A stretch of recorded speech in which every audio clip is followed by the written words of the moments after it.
coming out to After Hours with the Flowers tonight. And this night is really intended to let you enjoy the spring flower show with a smaller crowd of people. So you can get in and smell all of those blooms, which I'm sure as soon as you walked in the door, you could smell them. It's like spring in here, isn't it? It's not outside. I know it's cold outside, but it's beautiful in here. So make sure after this presentation, Ryan is going to be signing his book. It'll be over by the gift and garden store. So go get a copy of his book. You will want it after you hear him speaking. But then make sure you make it all the way up the stairs, up to the balcony, through the eatery cafe area, and the Snyder building. The show goes all the way through to the conservatory. So make sure you see it all tonight. And you have until 8:30. And then Ryan is going to be speaking again at 6:30. It's going to be the same presentation. But if you didn't hear everything the first time, you're welcome to come back and listen again the second time. But I am going to give the mic over to Ryan and the actual presentation. So thank you so much. Thank you. How's everyone doing? All right, we've got 30 minutes to run through this. So it is going to be a sprint, but it's going to be a lot of fun, I hope, especially with the colder weather settling back in a little bit. It's going to be warm this weekend, but we need a little bit of inspiration to get ready for planting season, right?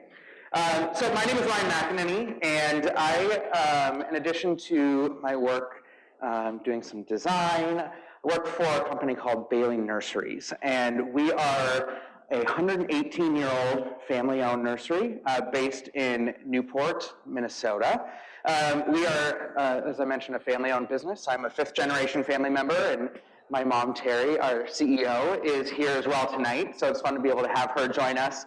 We're mostly a wholesale nursery, so we are the people that grow the plants that you buy at your favorite independent garden centers.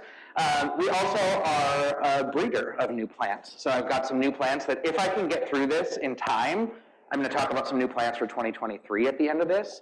And I figured since we had some in the greenhouse that I'd bring them to show you. So you can see a little bit of a preview of our company all across the US. So though we are based here, we're also in Illinois, Oregon, Washington, and our breeding farm in Georgia.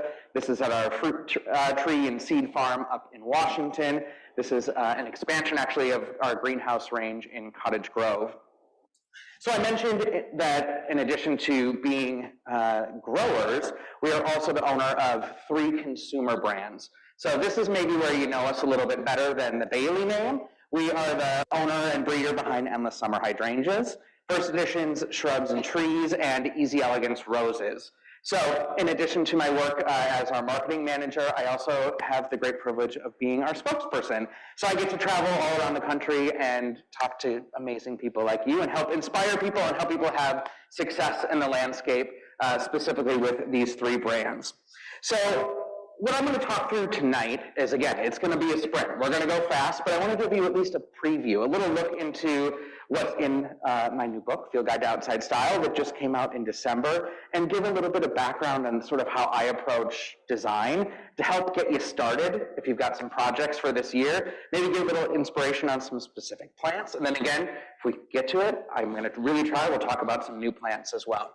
So when I think about design and projects, when you've got this outdoor space, whether you're starting with a completely blank slate, like my husband and I did a couple of years ago when we bought our house, it was a house that got flipped and they ripped everything out other than mature trees. So it was kind of fun because we have this blank palette, but it's also really daunting and scary, right? Or maybe you have some established plants in your landscape, or you're moved to a new house and you're like, okay, where do we start? You see like really beautiful images and it looks easy, right? It seems like, oh, I can do that. It's just find some pretty plants and maybe add some grasses and some perennials. It's gonna be fine. But when you actually think about what goes into a really cohesive design, it doesn't just look good the year you plant it, because like that's easy, right? But plants grow and they change over time. And so things take over, things die. And so there's all these pieces of the puzzle that go into a really good landscape design that's going to last you for the long term. But this is daunting. It's scary. And especially like if you're trying something new, a new plant maybe that's new to the market, new to you, a new species, that's something that's a little nerve-wracking. So how do you even start and dig in? And so that's where I really start the book. I actually don't start with plants. The plants take a couple of chapters, and that's really intentional. And when you read the book, I'll tell you, like, I promise the plants are coming, I promise the plants are coming, but you have to start and have a really solid foundation before you can get there. Because otherwise, you're just going to put some plants in that look really pretty in a garden center. They might not work for you. Your soil might not be right, your sun exposure might not be right. Maybe they're selling something at the garden center that's great as an annual, but you plant it in the ground thinking it's going to come back next year, and it doesn't. So I start with what makes sense for you. What are you excited by? So the first chapter we call Polka Dots and Stripes, and I'm not going to talk about fashion the whole time, I promise, but like what I think when we're going into this design process is what inspires you, like what makes you really happy, and thinking about it in the real world. And so I start talking about fashion and architecture and furniture, just so you can say, like, I might not, like, you don't want to see me in a kilt. But, like, I think it's cool. Like, it's a brave look for Dan Levy to wear. Not for me, but I think it's cool. Whether you like the Diane von Furstenberg wrap dress, the Chanel suit, like, what do you like? Doesn't mean that you have to wear it, but start thinking about it that way. Same with architecture. You got Falling Waters, the great Frank Lloyd Wright house. You got Summit Avenue. You've got Australia. Like, when you're looking at buildings, what inspires you? Like, what shape connects with you? And same thing with furniture. Think about how you live in your house. Because when you're designing your outdoor space, whether it's the garden or the patio, your front step, you have to like live in it and experience it, right? So maybe you really like the Eames chair because you think that mid-century look is really, really cool. Or you just want something really comfy and cozy that you can just crawl up in and watch a movie on these really cold days. Think about those pieces before you even start thinking about plants. What gets you excited, motivated, and inspires you?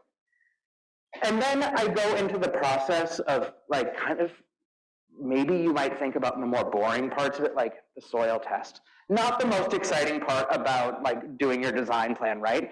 So I try to break out the really important functional pieces of design before you get to plants into dates at home, to just have a little more fun with it. So I sort of go throughout the day and the different things that you might be doing, starting with coffee. So maybe you're going on a coffee walk in the morning with your neighbor, having a little fun. And through this chapter, I start talking about things that you should be looking for. Because again, remember that big list of design elements? That is a lot to take in, and a lot to take in all at once. So start your day looking at what colors excite you. What plant combinations are really fun that you might see in your neighbor's yard? Maybe it's something you see in your neighbor's yard that don't tell them, but you hate. Know that you don't want to do that in your space. Or hardscaping, containers, all of that stuff. Start taking a look at what is there so that you can then, you've like what furniture, fashion, all that stuff, you start to get a sense of that aesthetic that you like. Now start taking that look at what the neighborhood provides for you for some inspiration when you start talking about planting. Then you maybe move on to brunch. This is the one that's like the soil test, kind of like the wah-wah, not that exciting part of it. So let's have brunch. Have your friends come over, have mimosas, have them all go up to their yard. This will be like the really fun part of the invite. Tell them to dig up a chunk of soil and bring it in a little can for you. Bring them over. All you're going to do is the soil test, so you're just going to dump some water in there. Give it a couple of days, and then you'll be able to see what your soil is all about. But this is such a crucial element for those of you that really are digging in the dirt a lot. You know how important soil is. And there's a couple of different things you can do with it. Once you figure out what kind of soil you have, this is actually out on Cape Cod, a great garden designer and garden communicator, C.L. Fernari. This is her front yard. She has no turf. This is her front yard walking up to her house. But you can see she's really got like a gravel sand garden in front. She chose not to amend it. So I mentioned plants in place. Picking the right plant for that space was really, really important. She knew that that's what her soil was, and she chose not to amend it. Now, she might try and plant a hydrangea there and probably isn't going to have that much success. So if you want the hydrangea, you're going to have to do some amending. But that's what this soil test is all about, helping you understand what you have to work with, so then that can help dictate what you're going to do with plants when we get there. After brunch, before we leave brunch, I forgot I added this in. This is our dear friend Kelly Norris. Some of you may know him or his books. He was the horticulture director at the Greater Des Moines Botanic Garden. And he bought a home a couple of years ago and has been doing a lot of work in his landscape. He also has now no turf in his about a half acre. This is his backyard, and he intentionally wanted to build a sand garden. So he brought sand into his space, which most of us usually would be doing the exact opposite, but he likes a challenge because he's a plant nerd. So he brought in a bunch of sand in his backyard. This is one growing season. So again, right plant, right place, knowing your soil, knowing your sun exposure, knowing your water. This is 1 year in the back of his space. Again, because he really knew what he was working with from that soil level. So then moving on to your midday, your lunch experience. This is really understanding your planting zone. And like we all know, we live in zone 4, it's cold. We are actually having a couple of tours this summer and fall. One is with the Garden Communicators group called GardenCom. So it's all like the garden writers that you know from all over, whether it's radio or print or online or magazines.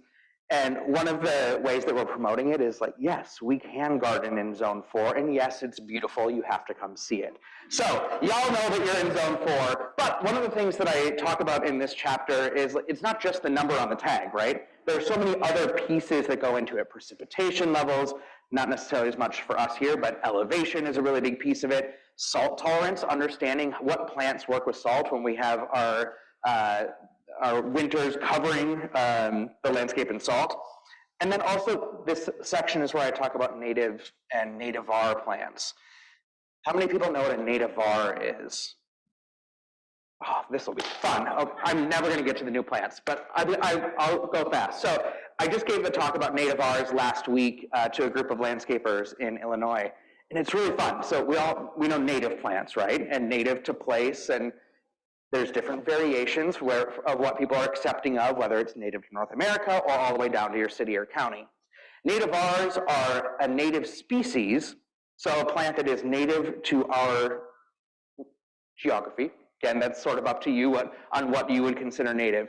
So hydrangea quercifolia is an example, or oak leaf hydrangea is the hydrangea that's native to North America. Well, if you don't have that native species, it can get rangy, can have bad disease, something like that. There are cultivars, or a variety that's either been bred or discovered that has some sort of natural mutation that makes it different. Buttonbush is another great example that we do have here in Minnesota. The native species gets really big and rangy, not very good for most home landscapes. But there's a new cultivar called fiber optics, which is straight native species. It's Cephalanthus occidentalis. So you get your Latin lesson tonight as well. But it brings that size down. So it's only going to get about 5 feet.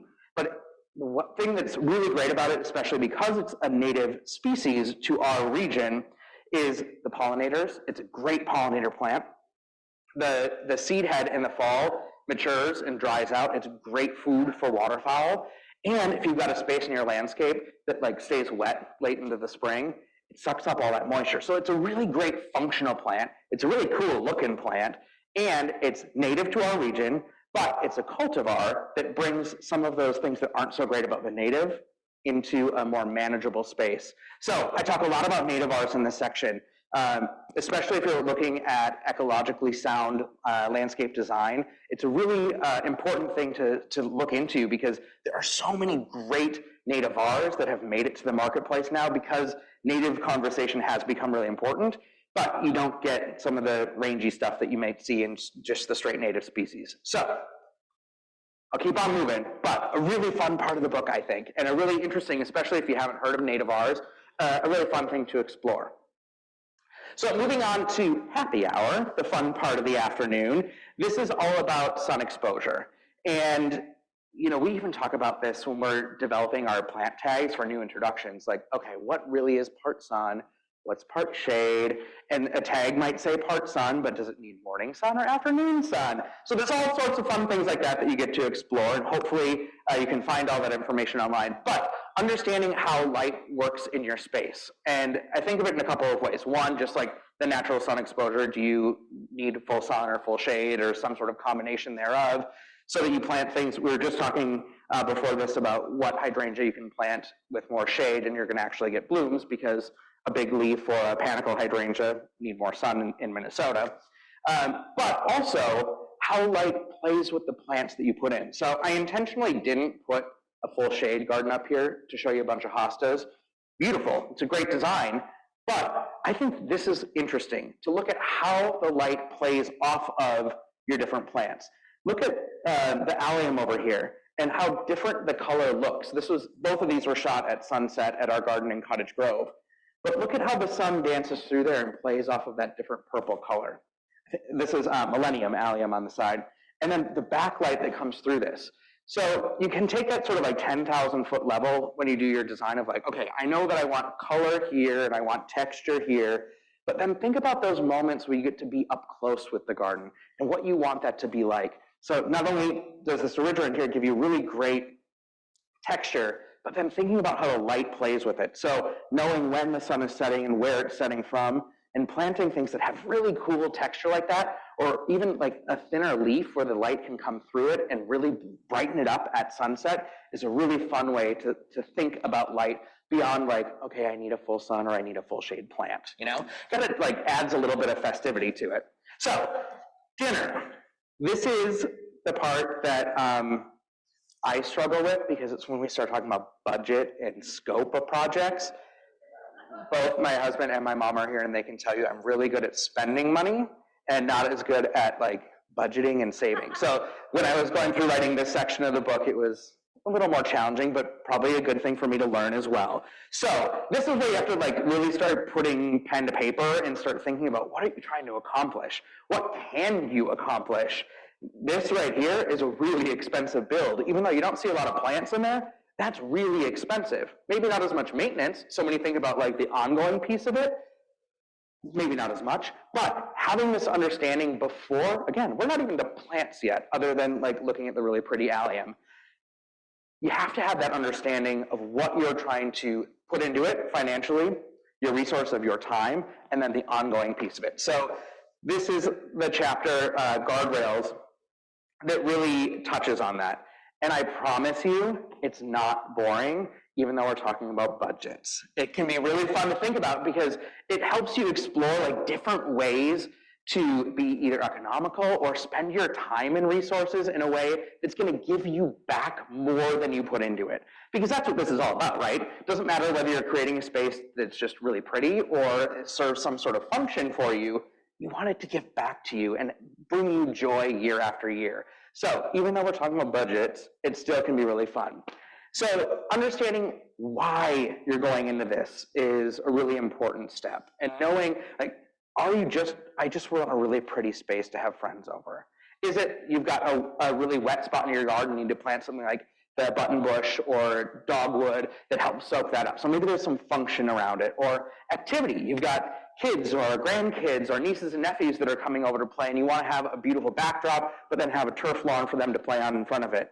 Maybe it's ecology. You talk about, again, that native R piece of it. Maybe that's something that's really important to you, or planting a pollinator garden. So knowing why you are going into it is really important. This is a project that I'll share more of in a little bit with a native prairie restoration at my dad's house. But for him, that why was creating a great space for pollinators with native or native R plants as a majority of what was planted in there. And it turned into quite a substantial project, but again, also creating really incredible beauty. Also thinking about seasonality and thinking about your lifestyle. I brought up the kid piece of it. If you've got kids or grandkids that are playing sports all summer long, if you go to your cabin or you go travel a bunch in the summer, don't plant a garden that's going to give you all summer flowers. You want to be there to enjoy it, right? There's also all that maintenance piece of it. So if you're just going to be there in fall, plant a beautiful fall garden. This is a relatively new hydrangea called Berry White. So if do you know vanilla strawberry hydrangea?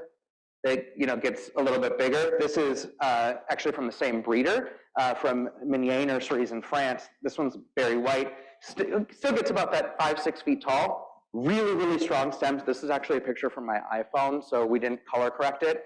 And look at that fall color. It is spectacular.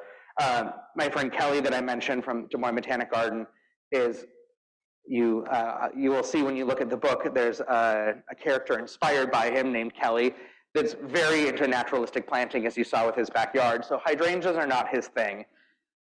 He saw this from like half a mile away when we were driving, because this is just in our test garden, and he was like, what is that? I need that. So I always say if I can get Kelly Norris to like a hydrangea, it's a good one. So Barry White. But again, if you're thinking about seasonality and you're not going to be there in the summer, but you're going to be there in fall, plant for fall. There might be some emotion connected to gardening, whether it was with a grandparent or a grandkid or a family friend. Again, we're digging into the why. Why are we doing this? And you can't forget winter for those of us in Minnesota, right? Does anyone know what this is?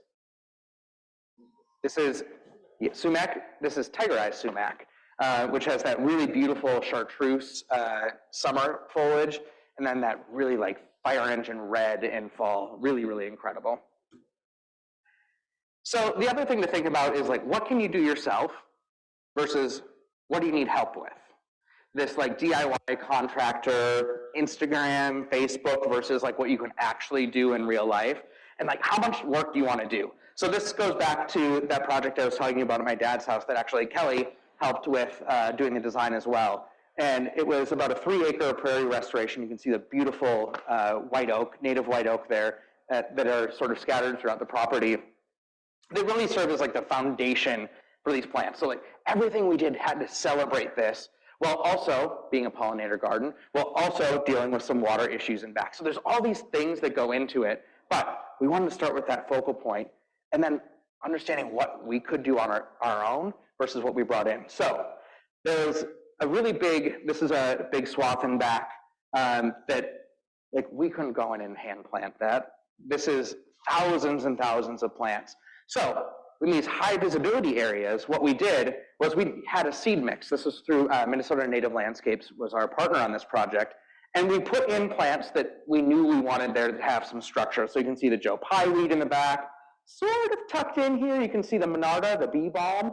We also put in some 9-bark Amber Jubilee in back, just to give it some structure, some phlox here in front, and then the rest was seeded. Because again, there wasn't the capacity to go in and plant all of this on our own. But we wanted that really bright, intense first season color with that seed mix, which is why you can see all that Rudbeckia or the coneflower in there. But that was that 10,000 foot level. Remember I talked about like stepping back and then also having that really fun stuff when you get up close? This is that same part of the garden.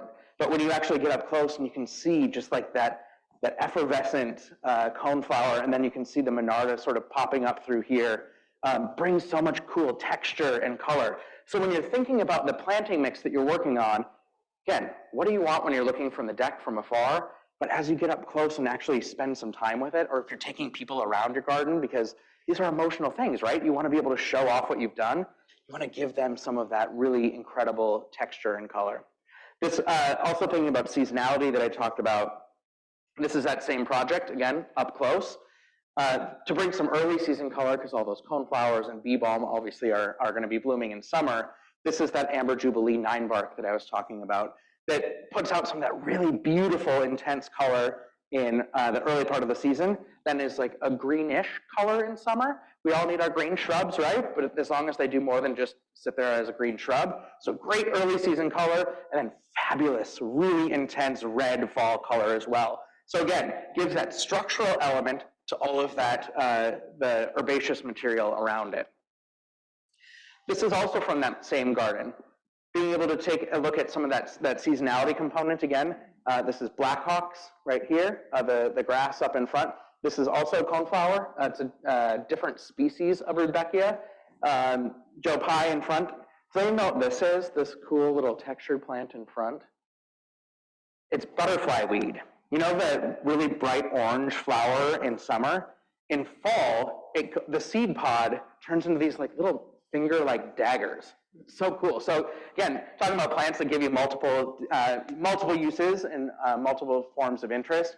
I love that one because it's great vibrant color and then cool stuff in the fall. And then on the right-hand side, you can see some verbena in there that sort of sticks up like a crown through that texture. So again, as you're looking at this and thinking about all those different elements, the seasonality of it, what can you do with it? A lot of this comes from seed.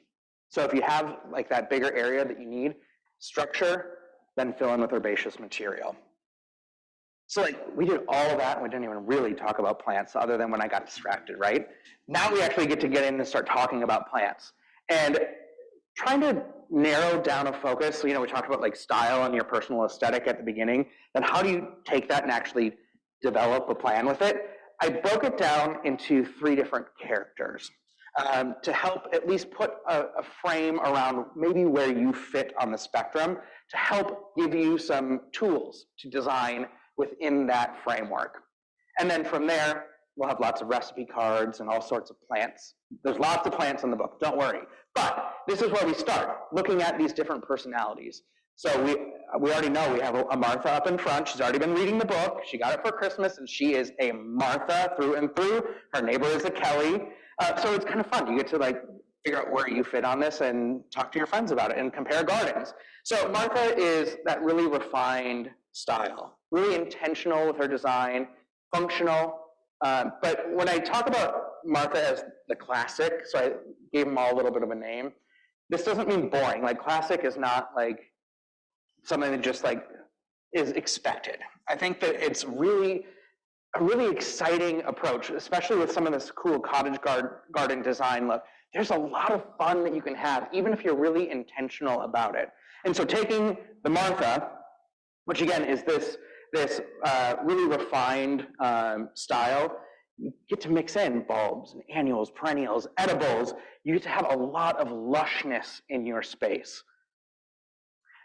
As we go through the book, we talk about, like what is it? Here's showing you some of the recipe cards. There's also a couple of other different things that you can look at. There's a case study looking at real houses. One of them is our house. Looking at a case study of how someone started, what they had in their landscape at first, and what steps we took and why we took them to help you sort of through that design process, as well as looking at, remember that long list of design elements at the beginning? They all get woven through the book as well, so that you can see how they get applied in real life with all of these design personalities. And also, as we go through and look at some of those elements, talking about what each of these personalities or these design styles would do with that. So if we're talking about color, what would Martha do when we're talking about color? Here's an example of a really beautiful, this is at CL's place again on Cape Cod, a really beautiful way of not only playing with the lush plant material that she's got there, again, a really full garden space, but adding in some other personality with her pots, her bench, and then adding in some of those annuals to give a little bit of that almost tropical flair with that coleus. So Kelly, I mentioned, you all know Kelly now. You guys are best friends. You can follow him on Instagram as well. This is his front yard, so you can see how his yard transforms. But Kelly is the naturalist. His is a really dense planting, really, really textural. It's not all about flowers. There's such great foliage textural plants that he really blends in to his space. But like, you can see how densely planted. That's his front yard. So imagine his neighbors driving by and like, oh, they have like one plant in front, then they have that on the corner. Kind of like a little intimidating, but it's also really cool. And he intentionally has built pathways out to the road because he wants to welcome people in. So again, when you're thinking about like why you're doing this, if some of it is to share, think about how you build those paths through, how you engage with the community around you. So with Kelly, one of the things that this design style I think embodies is this intentional wildness. Because you can start to go this direction and then it just becomes chaotic, and then you can't maintain it, and then it takes over, and then you give up. Because, I mean, that's a lot, right? That's a lot of plant material in front and a lot of herbaceous stuff that needs work. So going back to your why and what you want to put into this, if you don't want to do a lot of work, don't plant this style because you will be very mad at yourself. And then again, it's going to take over and you're not going to be very happy.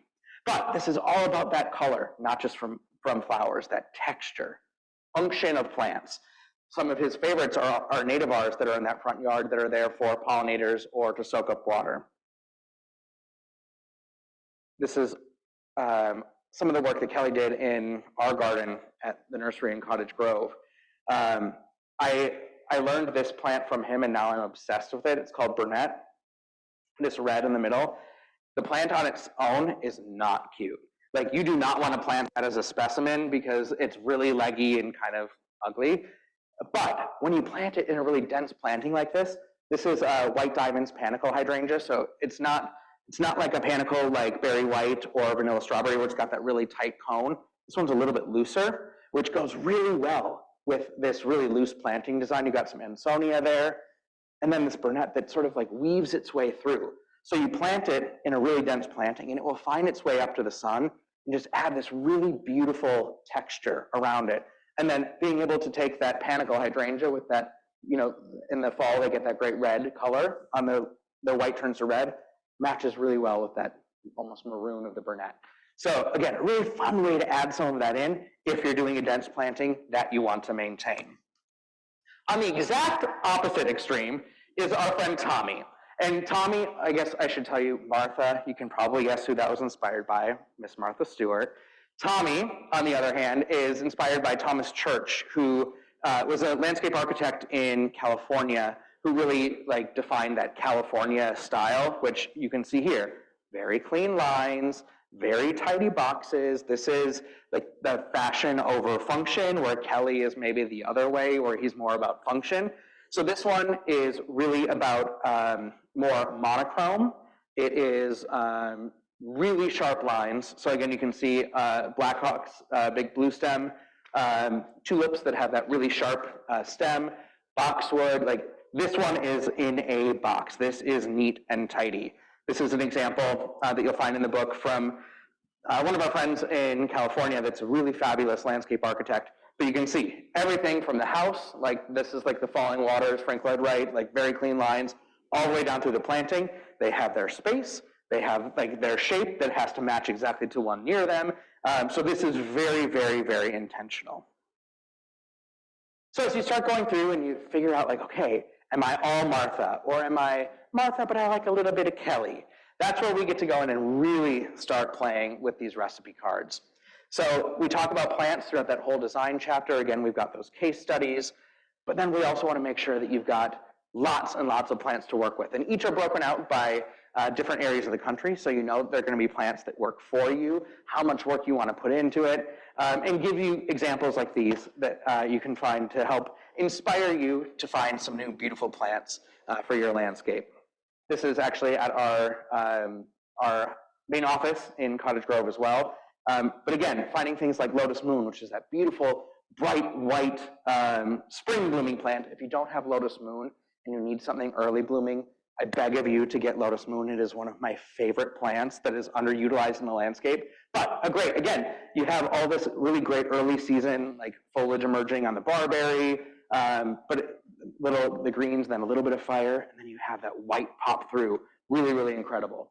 If you have the chance to go to Cape Cod, go in July and go to Heritage Museums and Gardens. This is their hydrangea garden. They have the International Hydrangea Test Garden. So if you like hydrangeas, this is where you go. I mean, of course, it's Cape Cod, right? Like, they can grow a hydrangea in their sleep, but they do such a fabulous job here. This is a whole row, actually all of Endless Summer, which is, of course, why we have pictures of it. This is Summer Crush, which is one of our newer plants in the collection in front. The original, Twist and Shout and back. But if you're looking at something like, if you have a plant that you really love hydrangeas, and you want to plant almost a little monoculture, it's a great way to do it, especially with some hedging. I'm 2 minutes over, but you want to give me 2 more minutes to talk about some new plants? Okay, cool. So I brought a couple with me because we had them in the greenhouse and you had to see them, especially because the production people at Bailey are so good. They can do this in December, which is kind of amazing. So because I'm me, I have to start with hydrangea. And this new one, it's new. All of them I'm going to show you are new in garden centers this year. So you will find them in all of your local garden centers. This is called Pop Star Hydrangea. So it's right here. You can see it with its like blue-purple color here. You can see it pink, which is what we will naturally see in our landscapes here in Minnesota. The reason that Pop Star exists, one, like any endless summer, it reblooms. And for those of us that have experienced hydrangea, macrophylla, big leaf hydrangeas in Minnesota, winters can do some damage, right? And so if you don't have that remontancy or that reblooming trait, you're going to have a green meatball. And like we were saying at the beginning, if you want a green meatball, you buy a green meatball, you don't buy a hydrangea. So if you want chance of hydrangea flowers on this type of hydrangea in Minnesota, you get one that has that reblooming trait and has cold hardiness. And our breeding team down in Georgia has done such an amazing job at working on that bud hardiness. Not just that the plant can survive here in the winters, but that those buds can survive and give us flowers. And so we do years, actually I just was talking to a breeder last week. The initial seedling for this plant was selected in 2014, and we're just introducing it now because we needed to do all that testing in between. So this plant, I've had it in my yard, and you know, like the cobbler's kid has no shoes. I'm a terrible gardener at home because like I'm out doing fun stuff like this, so I don't really maintain it very well. So if I can get a plant to survive, it's a pretty darn good plant. I've had this on the ground for a couple of years, and it blooms on old wood. So the flower buds that were set last fall, it blooms and reblooms. In our trials, when we were doing all that work before we introduced it, they would cut it back to 2 inches to see like how big of a bloomer is this plant really? Like it can be great in a pot, but like is it gonna actually happen to put out new blooms? 4 weeks, it had new blooms, which is 2, 3, 4, sometimes 5, 6 weeks sooner than the other plants in trial. So what that means for us with that short growing season is that we can get some hydrangea flowers. So this blooms like crazy, number one, reblooms, but also it stays really compact. It only is gonna get in Minnesota about 18 inches, maybe 24. So great, like you can see here, to line a pathway, great in a deco pot. If you wanna try something in a pot and not throw it away at the end of the year, you can bring it into your garage, give it 1 snowball's worth of snow every month in the winter, or a cup, if we don't have any snow, a cup of water. Or you can put it in a shed or something like that, make sure that it's unheated. But it's great in a deco pot and great to come back every year. So you can still put some annuals that'll trail down, but it's beautiful just as a hero as well. So now you can see it here, we've got it planted in a pot at our farm, and then this is at one of our team members' houses. They planted it along their pathway, and again, sort of that color echo into the deco pot as well. I lied to you, I'm sorry. I have one plant that was introduced last year, but it's too good not to talk about. This is called Little Hottie. This is a panicle hydrangea. So different type, different species. This only blooms on new growth. This blooms in July, and then again, will stay through fall, and that fall color ages. I wanted to show you this production shot. This is from our field in Hastings. Look at how uniform and how absolutely covered that plant is. This is why Little Hottie was selected, because it is absolutely covered to the point where you almost don't see foliage when it's in full flower. This is at our farm down in Georgia. One thing with panicle hydrangeas, which I guess doesn't really matter as much to us here, but in warm climates, or even if we have really hot summers, they can burn. This one planted in full sun in Georgia, and this plant is probably about 5 years old when we took this picture. So it has that beautiful, really crisp white flower, but also it only, even in this picture at that age, is this tall. So if you want something big to create a hedge, you've got berry white. If you want something smaller to go under your windows or as like a focal point to pop up, this is Little Hottie. This is in our display garden, or our trial gardens, excuse me. We do nothing other than like keep them alive. So there's drip irrigation in here, but we don't baby them, we don't spray them. We want to see how they actually perform. And like, look at that perfect little shape and how absolutely covered in flowers it is. So Little Hottie, great panicle hydrangea if you're looking for that species. And then the last two that I have are new 9-barks, these that I have up here. The first one is Spicy Devil. So does anyone know Little Devil 9-bark? It's planted Mary loves Little Devil 9-bark. It's good as a cut, in a cut too. So if you're making a cut arrangement from the landscape, then the Physocarpus is really great too. So Little Devil, this is a sibling of Little Devil. So this one emerges, you can see on this foliage here, and you can come up and look afterwards too, but like a fiery red. So it's got really beautiful new growth. It's gonna get 4, 5, 6 feet, so this is gonna give you a pretty substantial sized hedge, but that really great dark leaf. And something that happens with 9-bark in Minnesota with our humidity is that can get a lot of powdery mildew. So one thing that we are really particular about when we're introducing a 9-bark is that it is resistant to powdery mildew. Doesn't mean on a really bad year you're not going to see a little bit, but again, we do a lot of testing before we introduce new plants, and we've got some competitive varieties or some trial varieties that are planted near it that are white. They're just covered in powdery mildew, and these stay really clean. So one, got great foliage, especially new growth. In spring, like all 9-bark, we'll have great, beautiful flowers. You can see the flowers starting to develop on here, so it starts like that maroon color, then we'll actually bloom white. And then we've got Lucky Devil. So this one is a little bit smaller. It will get to that 4 or 5 foot height. This was when it was younger in the trial block, but you can see it starts almost like gold. It's really, really beautiful, and then matures to this chartreuse. Just like the other one, it's going to have beautiful white flowers in spring that absolutely cover the plant, powdery mildew resistant. And again, if you've got Dart's Gold, if you know Dart's Gold 9-bark, this is a little more refined habit. It's going to stay a little bit cleaner as well. This was the plants, just again from my iPhone, in the greenhouse this week. So again, really like functional plants, but functional plants can be cool too, right? They're not just like a dark leaf plant. They have this really cool new foliage, the flowers, the great chartreuse, and again, staying clean, so functionally it can be great for you as well. So I went a few minutes over, but thank you for staying with me for the new plant talk too. But I hope that the first part of it, at least, you had some inspiration to start making some plans for spring. I will be out signing books, answering any questions that you've got, and I'd love to stay in touch too. My email's up here, my Instagram is on here. Feel free to reach out if you've got questions, or if you get the book and you want to talk about it, or you figure out who you are. I'd love to hear. So please do stay in touch. I'll be out there if you want to stop by, ask some questions. And again, feel free to come up and take a look at the new plants. Thank you very much, and enjoy the rest of the flower show tonight.